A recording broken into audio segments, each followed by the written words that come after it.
Yeah, ito na. So, ready na kami umalis papuntang Quebec.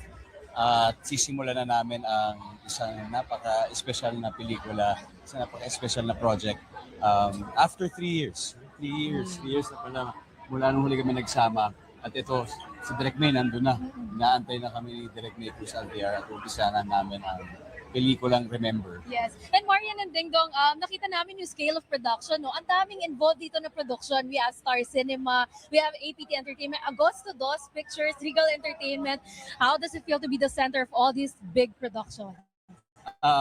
It feels good to work again with the same team, behind Rewind plus More plus Regal. And naalala namin, nare-reminisce namin all the good memories na nangyari. And we're just so excited to work on this new project. Yes.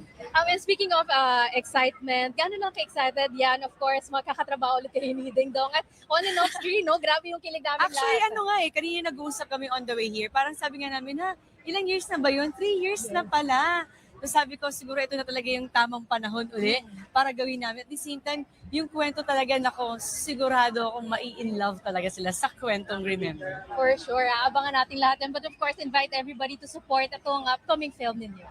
Yeah, ito po, excited na po kami dahil ito umpisa na ng pag-shoot namin ng pelikulang Remember. May palalabas po ngayong taon, hindi lang po sa Pilipinas, kundi sa iba't ibang bahagi rin ng mundo.